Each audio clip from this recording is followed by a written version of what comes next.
Hello everyone, welcome back to our YouTube channel medical and nurses hub. आज का जो हमारा टॉपिक है बहुत ही इंटरेस्टिंग सा टॉपिक है, मेल रिप्रोडक्टिव सिस्टम। जैसा मैंने आप सभी से प्रॉमिस किया था कि अभी जो हमारे चैनल पर नई क्लासेस होंगी एनाटॉमी एंड फिजियोलॉजी की, वो आपको पहले बॉडी के सिस्टम की एनाटॉमी एंड फिजियोलॉजी पढ़ाई जाएगी, देन आफ्टर आपको उसके क्वेश्चंस हैं जो सॉल्व कराए जाएंगे, जिससे आपको एक, यदि आपने थ्योरी पढ़ी हुई है तो आपको एमसीक्यू सॉल्व करना इजी लगेगा।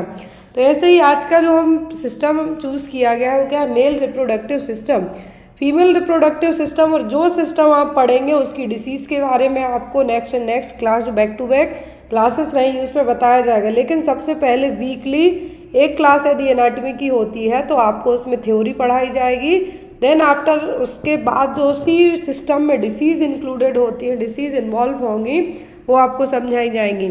तो आज हम जो मेल रिप्रोडक्टिव सिस्टम में मेन पार्ट डिस्कस करेंगे वो होगा एक्सटर्नल और इंटरनल जेनाइटेलिया ऑर्गन्स कि जो जैसे फीमेल रिप्रोडक्टिव सिस्टम में एक्सटर्नल और इंटरनल जेनाइटल ऑर्गन्स हैं, वैसे ही मेल रिप्रोडक्टिव सिस्टम में इंटरनल और एक्सटर्नल जेनाइटल ऑर्गन्स रहेंगे।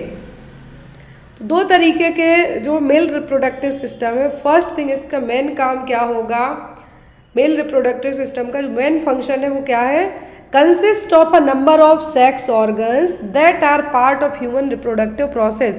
मेल जैसे फीमेल में रिप्रोडक्टिव सिस्टम का काम क्या है, रिप्रोड्यूस करना, बच्चे को कंसीव करने के लिए यूट्रस की ज़रूरत है, एग बनाने के लिए ओवरी की ज़रूरत है। वैसे ही मेल रिप्रोडक्टिव सिस्टम में जो एक मेन रीज़न क्या है, क्योंकि एक फ़ीमेल अकेले बच्चा पैदा नहीं कर सकती है, मिलके ही ये काम होगा। Male reproductive female reproductive system से जो सेल्स निकलेंगी उनके थ्रू एक नई जो लाइव है, एम्ब्रियो है, वो इम्प्लांट किया जाएगा। तो मेल रिप्रोडक्टिव सिस्टम में क्या होगा कि जो स्पर्म है, मेनली क्या है, स्पर्म है, मेल गैमीट्स हैं, वो प्रोड्यूस होंगे, स्टोर होंगे और उनको रिलीज़ किया जाएगा, तब जाके है जो एक नई जान को है जो जन्म दिया जाएगा। सबसे पहले हम बात करेंगे कि दो तरीके के यहाँ पे होंगे एक्सटर्नल एनाटॉमी जो है मेल रिप्रोडक्टिव सिस्टम की, एक्सटर्नल जेनाइटल्स जिनको आप बाहर, जो एक्सटर्नल का मतलब बाहरी, और जो विजिबल और बॉडी सरफेस पर हो, can be seen on the body surface, that is called external genital organs. में क्या है, पेनस एंड स्क्रोटम। स्क्रोटम एक पाउच शेप रहेगा जिसके अंदर टेस्टिस रहेंगी, पेनिस जिसके थ्रू, जिसमें एज कम्पेयर टू मेल और फीमेल में पेनिस में क्या होगा कि जो यूरेथ्रा है वो भी पास होगा और साथ में सीमेन भी बाहर निकाला जाएगा आफ्टर एजाकुलेशन के टाइम पर। तो पेनिस और स्क्रोटम में क्या है, एक्सटर्नल जेनाइटल ऑर्गन्स हैं, और इंटरनल जेनाइटल ऑर्गन्स जो can't be seen on the body surface, मतलब आप अपने बाहर इन आँखों से उन जो इंटरनल ऑर्गन्स उनको नहीं देख सकते। तो स्पर्म प्रोड्यूसिंग ऑर्गन्स कौन से हैं, टेस्टिस, क्या है, टेस्टिस दो रहेंगी जो कि स्क्रोटम में रहेंगी, ducts that move sperm from the testis out of the body. तो जो टेस्टिस में जो स्पर्म का प्रोडक्शन हुआ है, जो स्पर्म बने हुए हैं, उनको अब फ्लो करने के लिए भी, मूव करने के लिए भी ज़रूरी ऑर्गन्स की ज़रूरत है। तो वो क्या है, एपिडिडमाइडिस, वास डिफरेंसेस एंड यूरेथ्रा। क्या है, एपिडिडमाइडिस, वास डिफरेंसेस एंड यूरेथ्रा। और कुछ एसेसरी ग्लैंड्स होती हैं जिसको आप एसेसरी सेक्स ग्लैंड्स के नाम से भी जान सकते हैं या फिर एक्सोक्राइन ग्लैंड के नाम से भी जान सकते हैं, जो कुछ फ्लूइड रिलीज करती हैं। क्या करेंगी, फ्लूइड रिलीज करेंगी। जो ये डक्ट्स हैं इनके थ्रू जो स्पर्म है, क्योंकि डायरेक्ट स्पर्म सेल्स नहीं जाएंगी, सीमेन में मिक्स होके जाएंगी स्पर्म सेल्स, तो उस सीमेन को बनाने का काम करेंगी एसेसरी सेक्स ग्लैंड्स और एक्सोक्राइन ग्लैंड्स। तो क्या है, seminal vesicles, prostate gland, bulbo urethral gland या फिर कॉपर ग्लैंड। क्या है, बल्बो यूरेथ्रल ग्लैंड या फिर कॉपर ग्लैंड। तो यहाँ पर दो पार्ट्स याद रख रहे हैं, एक्सटर्नल जो विजिबल है, पेनिस एंड स्क्रोटम, इंटरनल जो आप बॉडी के जो आउटर सरफेस पे जो आपको नहीं दिखाई देंगे वो कहलाते हैं इंटरनल ऑर्गन्स। तो इसमें आता है टेस्टिस, एपिडिमाइडिस, वास डिफरेंसेस, यूरेथ्रा, एंड जो ग्लैंड्स होती हैं, 3 ग्लैंड्स होती हैं, कौन कौन सी, सेमिनल वेसिकल्स जो कि सीमेन बनाने का काम करेंगी, क्योंकि डायरेक्ट स्पर्म सेल्स हैं जो ट्रांसफ़र नहीं हो पाती हैं। अब यहाँ पर हम जो एक्सटर्नल और इंटरनल जो ऑर्गन्स हैं इनके बारे में बात की। अब इनका जो फंक्शन है क्या है, इनका जो फंक्शन है वो क्या है कि जो एक्सटर्नल ऑर्गन्स है, पेनिस का क्या काम है, स्क्रॉटम का क्या काम है। फर्स्ट थिंग, पेनिस जो कि 3 पार्ट से मिलके बनी होगी, साफ्ट, ग्लांस पेनिस और फोर स्किन या फिर प्रोप्यूस के नाम से भी आप इसको जान सकते हैं, जो कि ग्लांस पार्ट को कवर करके रखेगी। बहुत सारे केसेस में क्या होता है, स्पेशली आप मोमेडियंस में ही ले लो, उनमें जो आप खतना कहेंगे या फिर सरकमसीजन कहेंगे, तो ये फोर स्किन को क्या किया जाता है, कट किया जाता है। इसको कहते हैं क्या, खतना या फिर सरकमसीजन। कुछ केसेस में ये जो फोर स्किन है क्या रिट्रैक्ट नहीं हो पाती है ग्लांस पेनिस के ऊपर, तो वो कंडीशन भी एक तरीके की प्रॉब्लमेटिक है और छोटी सी माइनर सर्जरी के थ्रू ट्रीट किया जाता है। तो यहाँ पर इंटरनल पेनिस, तो जो पेनिस के पार्ट हैं क्या, साफ्ट, ग्लांस पेनिस और प्रोप्यूस। तो यहाँ पर internal penis consist of urethra that transport urine and semen out of the body. Urethra का काम क्या होता है कि यूरिन को ट्रांसपोर्ट करना और सीमेन को भी बॉडी से बाहर निकालना इजैकुलेशन के टाइम पर। 3 cylindrical bodies of erectile tissue. अब पेनिस में 3 सिलेंड्रिकल टिश्यू रहेंगे। जब सेक्सुअल एक्साइटमेंट होती है या फिर पेनिस इरेक्शन होगा, तो यहाँ पर ब्लड फ्लो के लिए जो स्पंजी नेटवर्क है उसके लिए इरेक्ट होना, पेनिस का जो इरेक्शन ऑफ पेनिस है या फिर हम इसको इरेक्टाइल टिश्यू कहेंगे, इन्हीं की हेल्प से क्या होगी, पेनिस में इरेक्शन होगा। कब, एक्साइटमेंट के टाइम पर या फिर इंटरकोर्स के टाइम पर। तो ये क्या है, कॉर्पोरा कैब्रनोसा, जो कि paired erectile bodies dorsal to the urethra which are responsible for erection. तो इरेक्शन के लिए रिस्पॉन्सिबल क्या है, कॉर्पोरा कैब्रनोसा, कॉर्पस स्पॉन्जियोसम, जो कहाँ पर है, surround the urethra and prevent the collapse of the urethra during the erection. तो एक ही टाइम पर यूरिन और सीमेन दोनों बाहर नहीं निकलते हैं। यहाँ पर कुछ स्पिंचर काम करेंगे कि जब सीमेन बाहर निकल रहा है इंटरकोर्स के दौरान, इजैकुलेशन के टाइम पर, उस टाइम पे यूरिन बाहर नहीं आएगी। तो यहाँ यूरेथ्रा को कोलैप्स होने से कौन प्रिवेंट करेगा, कॉर्पस स्पॉन्जियोसम। तो ये देखिए यहाँ पर 3 पार्ट दिए हुए हैं। फोर स्किन मतलब जो ऊपरी सबसे लेयर है, और जो ग्लांस पार्ट है चमकीला रहेगा, साइनी रहेगा, वो जो कि highly sensitive of the head, या फिर आप इसको हेड ऑफ द पेनिस के नाम से भी जान सकते हैं। किस नाम से, हेड ऑफ द पेनिस।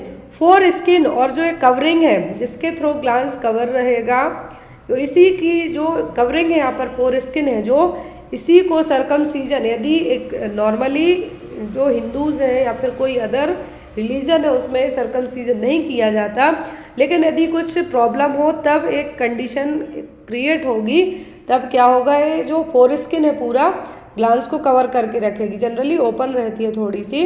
तो यहाँ पर क्या रहेगा कि कवरिंग है जो ये क्या कहलाएगी, फोर स्किन, जो कि एक थिन फोल्ड ऑफ स्किन है जो कि हेड ऑफ द पेनिस और ग्लांस को कवर करके रखेगी। यूरेथ्रा, ये जो पूरा आपको लंबा एक ट्यूब जैसे दिख रहा है, a tube within the penis that conveys semen out of the body during the ejaculation. तो इजैकुलेशन के टाइम पर इस सीमेन को क्या करेगी, बाहर निकालेगी, साथ में यूरिन को भी बॉडी से बाहर निकालने में हेल्प करेगी। और जो कॉर्पर कैब्रेनोसा है, कॉर्पस स्पॉन्जियोसम है।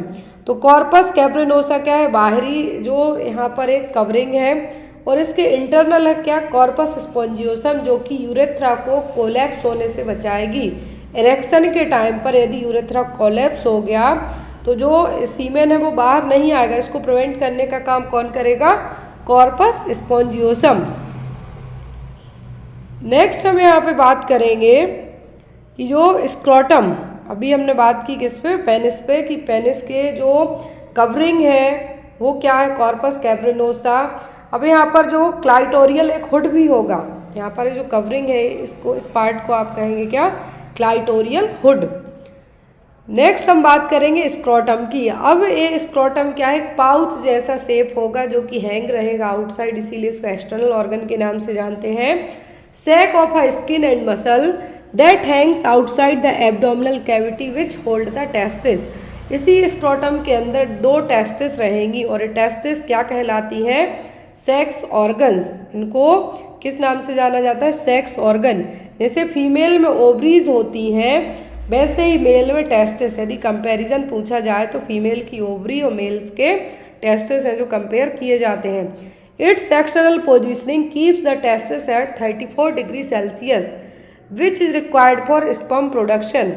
तो यदि इंटरनल बॉडी टेम्परेचर से कंपेयर करें तो एक्सटर्नल बॉडी टेम्परेचर के, तो ये क्या करेंगे, बॉडी के बाहर जब टेस्टिस रहेंगे तो टेम्परेचर मैनेज करने के लिए ज़रूरी है कंपैरिजन टू इंटरनल के, तो इसी स्क्रोटम में क्या रहेंगे, टेस्टिस रहेंगे। लेकिन कुछ केसेस में क्या होता है कि ये टेस्टिस अंदर ही रह जाएंगे, बच्चे के जो एब्डोमिनल एरिया में रह जाएंगे। आफ्टर यदि बच्चा बॉर्न हुआ है और उस टाइम पर उसको चेक किया जाता है, रहते हैं, तो डॉक्टर कुछ समय तक वेट करेंगे, मसाज के थ्रू, मैनुअल मसाज के थ्रू उसको स्क्रोटम में लाने की कोशिश की जाती है।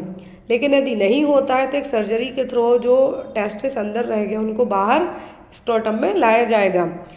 तो यहाँ पर जो मस्कुलर ये टेम्परेचर मेंटेन करने के लिए रहेगा, तो जो टेम्परेचर मेंटेन करेगा वो क्या कहलाएगा, 2 sets of muscle maintain testicular temperature, dartos a layer of smooth muscle deep to the skin, और दूसरी है cremaster smooth muscle surrounding the testis. तो यहाँ पर देखिए आप जो आप पार्ट्स पढ़ रहे हैं, डार्टोस मसल्स जो क्या करेगी, डीप मसल्स है, लेयर है, मस्कुलर लेयर है, फिर है क्रेमास्टर जो कि सराउंडिंग द टेस्टिस, क्रेमास्टर जो पूरी चारों तरफ है वो लेयर यहाँ पे कहलाएगी। अब यहाँ पर कुछ और पार्ट्स हैं, ये यहाँ पे जो 2 टेस्टिस हैं उनकी पूरी एक एनाटॉमिकल जो स्क्रोटम का जो बाहरी हिस्सा है वो यहाँ पे बताया गया है। नेक्स्ट यहाँ पे बात आती है किसकी, इंटरनल ऑर्गन्स की। तो एक्सटर्नल में क्या है, पेनिस और स्क्रोटम। पेनिस का काम क्या है कि जो यूरेथ्रा के थ्रू जो यूरिन का पास करना, तो ठीक है, सीमेन को भी पास करेगी।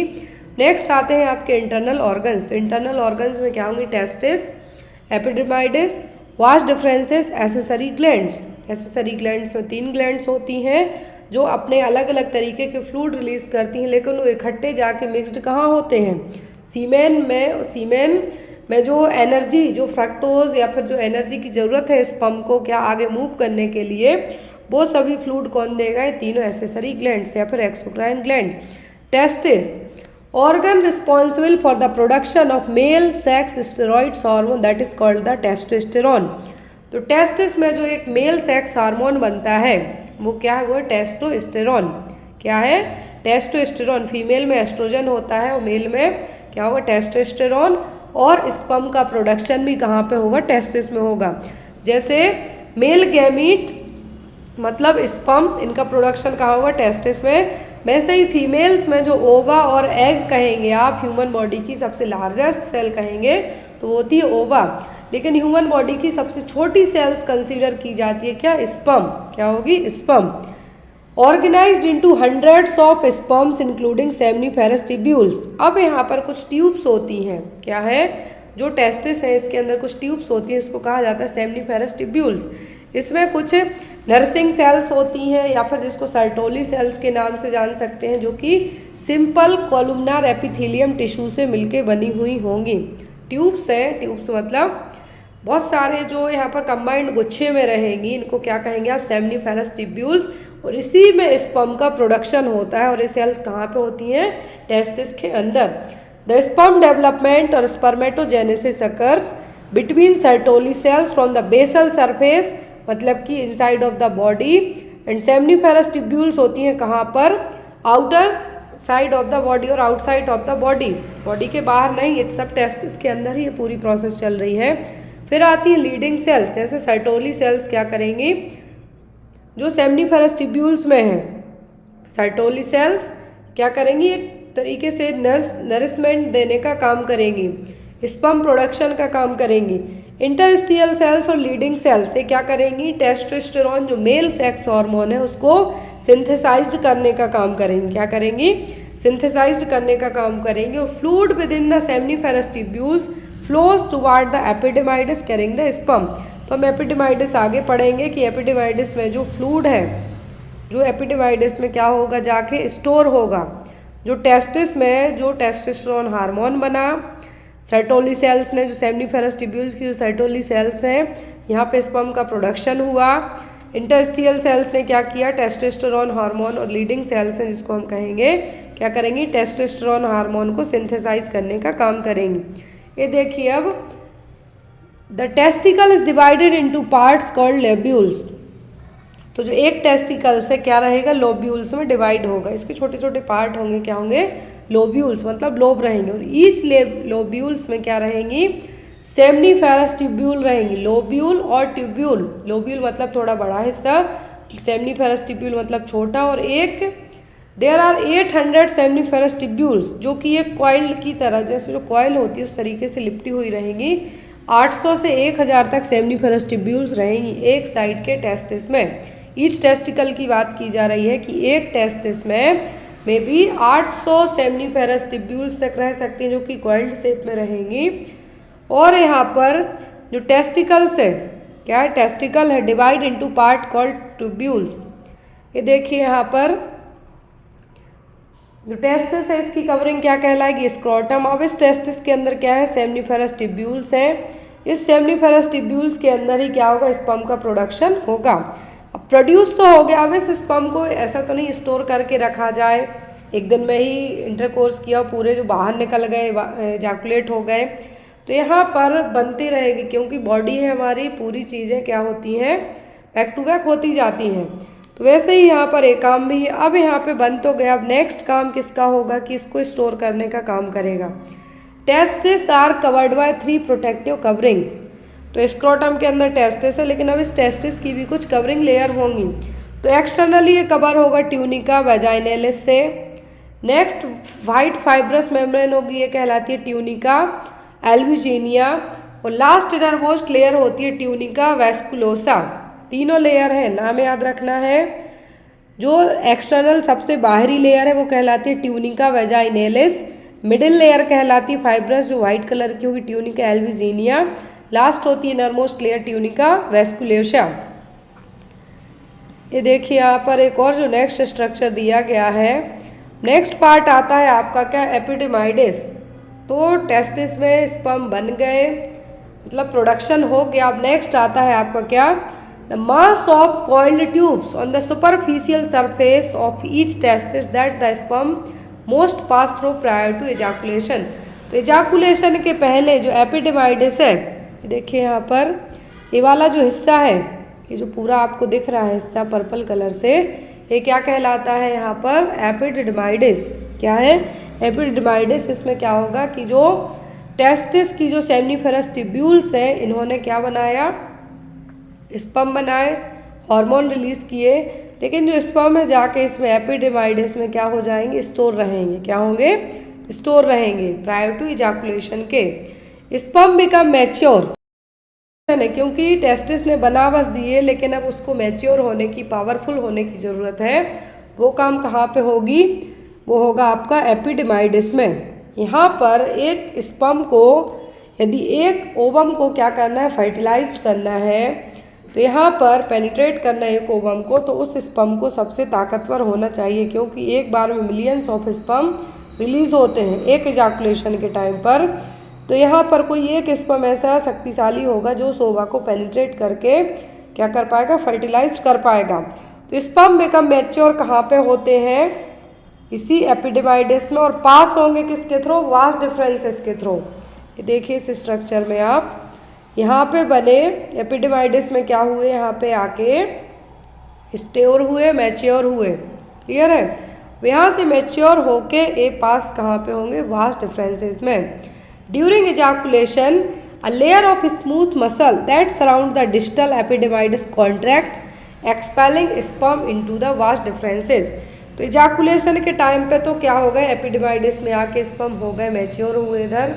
लेकिन जब एक वास्ट डिफरेंसेस, जिस की प्रोसेस होती है, बेसिक्टोमी जिसको आप कहते हैं, वही वास्ट डिफरेंसेस यहाँ पे कट किया जाता है। क्यों, क्योंकि ये क्या करेगा, इसके थ्रू फ्लो होगा, यूरेथ्रा में जाएंगे जो स्पर्म, इसी वास्ट डिफरेंसेस के थ्रू जाएंगे। तो यहाँ पे कट करके है जो क्या किया जाएगा, टाई अप किया जाएगा, ताकि जो टेस्टिस में स्पर्म बने हैं वो इस एपिडिमाइडिस के थ्रू यहाँ तक, एपिडिमाइडिस तक भी आ गए, मैच्योर हो गए, लेकिन इस वास्ट डिफरेंसेस के थ्रू क्या कर जाए, फर्टिलाइजेशन के लिए फ्लो ऑफ ना कर पाए। तो यहाँ पर ये काम इतना हो गया, क्लियर। तो अब यहाँ पर वास्ट डिफरेंसेस के थ्रू यूरेथ्रा में जाएंगे, यूरेथ्रा के थ्रू पेनिस, और पेनिस से क्या होंगे, इजैकुलेट होके बाहर आएंगे। तो एपिडिमाइडिस क्या है, कंसिस्ट टाइटली कॉइल्ड डक्टस एपिडिमाइडिस। यहाँ पर स्टेरोसीलिया रहेंगे जो क्या करेंगे, जो डिजनरेटेड स्पर्म है, मतलब जो काम नहीं कर रहे स्पर्म, अच्छे नहीं है, उनको क्या करेंगे, माइक्रोबिलाई एक तरीके से रीऑब्जॉर्ब करेंगे, क्या करेंगे, रीऑब्जॉर्ब करेंगे। साइट ऑफ स्पर्म मैचुरेशन के लिए क्या माना जाता है, एपिडिमाइडिस एक एक्वायर मोटिलिटी मतलब मूवमेंट के लिए भी जरूरी है सेल, कौन सी, स्टेरोसीलिया। सीलिया का करेंगे, मूव करने का काम करेंगे। लास्ट में आता है क्या, वास्ट डिफरेंसेस, जो स्पर्म बन के आ गए एपिडिमाइडिस में, स्टोर हो गए, अब इजैकुलेशन के पहले कहाँ जाएंगे, वास्ट डिफरेंसेस में, जिसको आप डक्टस डिफरेंसेस के नाम से भी जानते हैं। थिन ट्यूब होगी that starts from the epididymis to the urethra in the penis, जो कहाँ से स्टार्ट होगी, एपिडिमाइडिस के यहाँ से होती हुई यूरेथ्रा, यूरेथ्रा से पेनिस के थ्रू बाहर निकाला है। Conveys sperm during sexual arousal through peristaltic contraction, can also store sperm for several month. Vast deferens में कुछ महीनों तक, मतलब कुछ मंथ तक है जो क्या रहेगा, स्टोर होने का काम भी कौन करेगी, ये वास्ट डिफरेंसेस, किसको स्टोर करने का, स्पर्म को। तो अब हमने मेल रिप्रोडक्टिव सिस्टम में इतना तो समझ लिया कि बन के कहाँ तक आ गए, मैच्योर होके वास्ट डिफरेंसेस तक। अब यहाँ पर स्पर्म आए हैं तो डायरेक्ट स्पर्म तो यूरेथ्रा के थ्रू बाहर नहीं आएंगे, इसमें कुछ मिक्सडअप होने के लिए कुछ फ्लूइड्स की ज़रूरत पड़ेगी, और वो फ्लूइड्स कौन बनाएगा, कौन बनाएगा वो फ्लूइड्स बनाएंगी जो एक्सोक्राइन ग्लैंड से या फिर एसेसरी ग्लैंड से। These glands produce nourishing fluids for the sperm that enter the urethra. तो जो स्पर्म को यूरेथ्रा में एंटर करना है तो जो सेमिनल फ्लूइड है वो बनाने का काम करेंगी सेमिनल वेसिकल्स, प्रोस्टेट ग्लैंड्स और बल्बो यूरेथ्रल ग्लैंड्स। आपने सुना होगा कि जैसे जैसे उम्र बढ़ती है प्रोस्टेट ग्लैंड की साइज बढ़ती है और ये ब्लैडर को कंप्रेस करने का काम करती है और यूरिन पास करने में प्रॉब्लम होना स्टार्ट हो जाती है या फिर यूरिन पे कंट्रोल नहीं रह पाता। पहली ग्लैंड क्या है, सेमिनल वेसिकल्स। क्या है, seminal vesicles are sac like structure attached to the vas deferens. ये किससे अटैच्ड होगी, वास्ट डिफरेंसेस से। At one side of the bladder, एक साइड में ब्लैडर के कहाँ से अटैच होगी, सेमिनल वेसिकल्स, जो कि एक सैक मतलब एक पाउच जैसे स्ट्रक्चर है, वास्ट डिफरेंसेस से अटैच होगी एक साइड से। They produce a sticky yellowish fluid that contains fructose. एक येलो कलर का स्टिकी चिपचिपा जो पदार्थ बनाएंगी, फ्लूइड बनाएंगी, जिसमें क्या रहेगा, फ्रक्टोज। ये फ्रक्टोज स्पर्म को एनर्जी देने का काम करता है, एग्जाम में आपसे पूछ सकते हैं। तो यहाँ पर सेमिनल वेसिकल्स क्या करेंगी, ये सेमिनल वेसिकल्स अटैच्ड रहेंगी कहाँ पर, जो वास्ट डिफरेंसेस है वहाँ से, ताकि ये जो भी फ्लूइड बनाती हैं ये मिक्सड अप कर सकें। दूसरी ग्लैंड होती है प्रोस्टेट ग्लैंड, जो कि एजाकुलेटरी डक्ट के चारों तरफ होगी, surround the ejaculatory duct at the base of the urethra.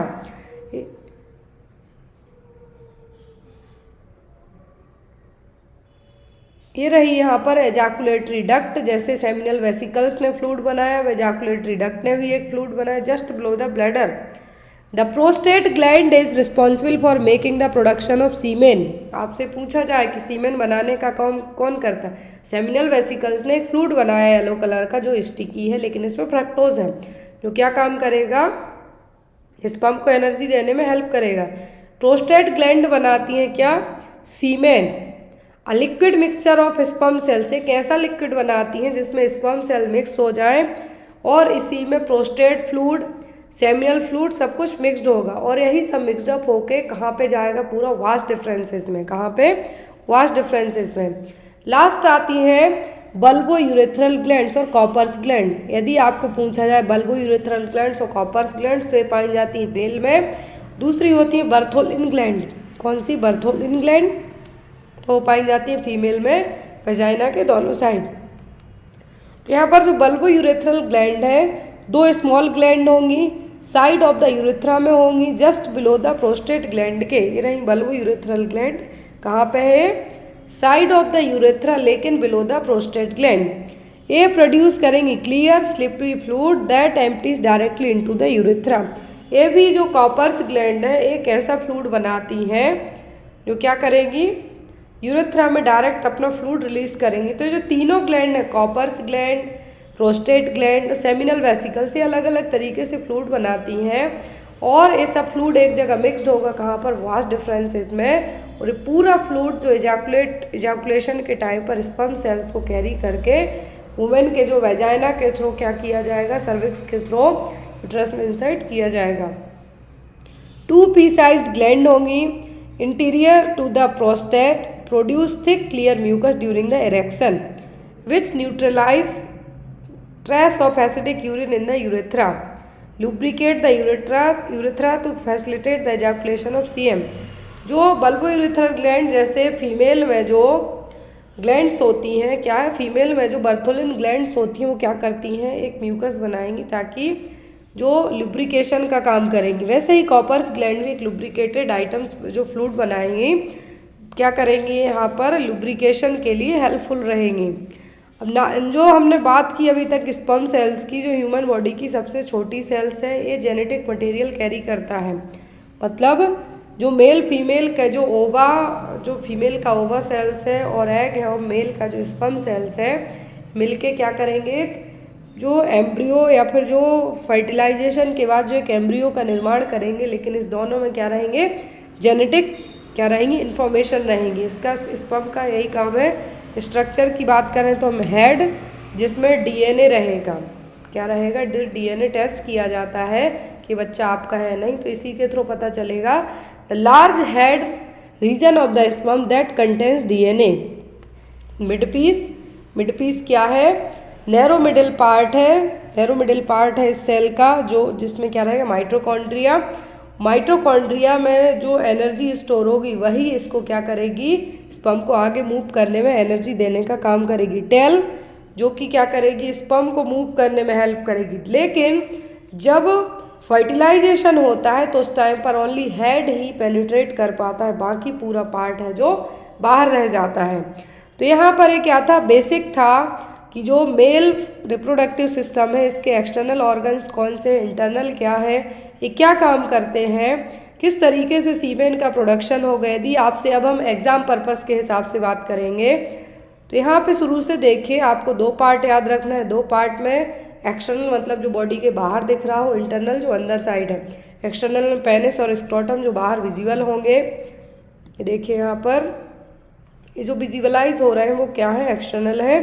अब इंटरनल की बात करते हैं हम, तो इंटरनल में आएगा टेस्टिस, जो कि क्या करेंगे, स्पर्म प्रोड्यूस करने का काम करेंगे। कुछ डक्ट्स होंगी, कुछ ग्लैंड्स होंगी। तो डक्ट्स में क्या होगी, यहाँ पे एपिडेमाइडिस होगा, जो कि नरिश करने का काम करेगा, मैच्योर करने का काम करेगा स्पर्म को। वास्ट डिफरेंसेस होंगे जो कैरी करेंगे। यूरेथ्रा होगा जिसके थ्रू पास होगा स्पर्म, सीमेन मिक्सड अप होके। फिर कुछ ग्लैंड्स हैं जो अलग अलग तरीके के फ्लूइड्स बनाएंगी। तो यहाँ पर स्क्रोटम जो कि एक आउटर पार्ट है जिसमें टेस्टिस रहेंगी, इसका temperature comparison to body temperature के अलग रहेगा, जिससे जो स्पर्म सेल्स में बन पाए, मैच्योर हो पाए।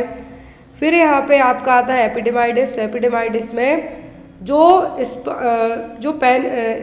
टेस्टिस ने जो क्या किया, जो टेस्टिस ने बनाए हुए स्पर्म है, जो सेल्स हैं स्पर्म सेल्स, उनका आके मैच्यूरेशन होगा एपिडेमाइडिस में। टेस्टिस टेस्टोस्टेरोन जो मेल सेक्स हार्मोन है उसको भी बनाएगा, इसी में लीडिंग सेल्स रहेंगी जो टेस्टोस्टेरोन हार्मोन को बनाने का, सिंथेसाइज करने का काम करेंगी। फिर आती हैं आपकी क्या, वास्ट डिफरेंसेस। तो यहाँ पर एक थिन ट्यूब होती है जो कि एपिडेमाइडिस से स्टार्ट होती हुई क्या है, एपिडेमाइडिस से स्टार्ट होगी यूरेथ्रा इन द पेनिस में। यहाँ पर ये रहे ऑर्गन। फिर जो एसेसरी ग्लैंड्स हैं, तो जो सेमिनल ग्लैंड्स हैं, सेमिनल वेसिकल्स हैं, ये स्टिकी येलो कलर का फ्लूइड बनाएंगे जिसमें फ्रक्टोज रहेगा और ये फ्रक्टोज एनर्जी देने का काम करेगा। प्रोस्टेट ग्लैंड, तो प्रोस्टेट ग्लैंड क्या करती हैं, सीमेन प्रोडक्शन का काम करती हैं। क्या करेंगी, सीमेन प्रोडक्शन का काम करेंगी, स्पर्म सेल में मिक्सड होगा और तब ये यूरेथ्रा के थ्रू, पेनिस के थ्रू बाहर आएगा। बल्बो यूरेथ्रल ग्लैंड तो एक तरीके का ये भी एक फ्लूइड बनाती है, क्लियर सिपली, जो कि ल्यूब्रिकेशन का काम करेगा। स्पर्म, तो स्पर्म के 3 पार्ट होते हैं, हेड, मिड पीस, टेल।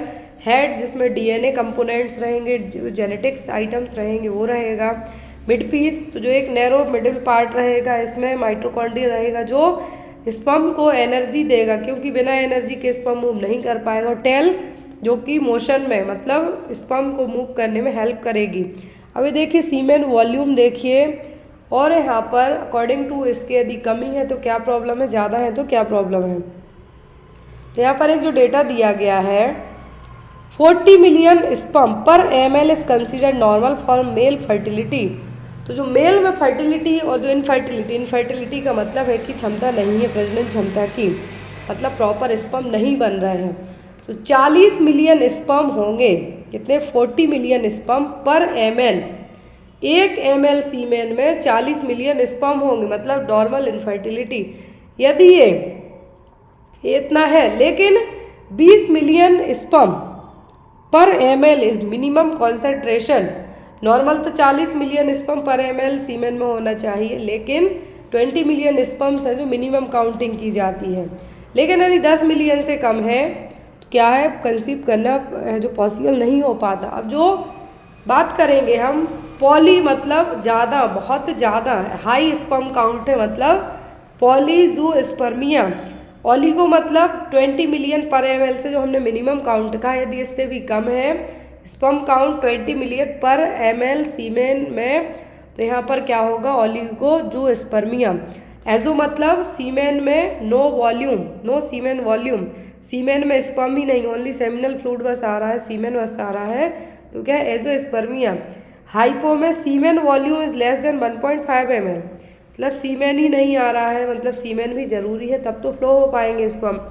फिर hyper semen volume is greater than 5.5 ml, मतलब 5.5 ml से ज़्यादा सीमेन एक बार के इजैकुलेशन में आ रहा है, मतलब। फिर आता है नेक्रो, मतलब कुछ ना कुछ ख़त्म हो गया, तो यहाँ पे ख़त्म सीमेन नहीं होगा, यहाँ पे स्पर्म सेल्स ख़त्म होंगी, सभी स्पर्म सेल डेथ हो गई, मतलब यहाँ पर क्या है, नेक्रोजोस्पर्मिया।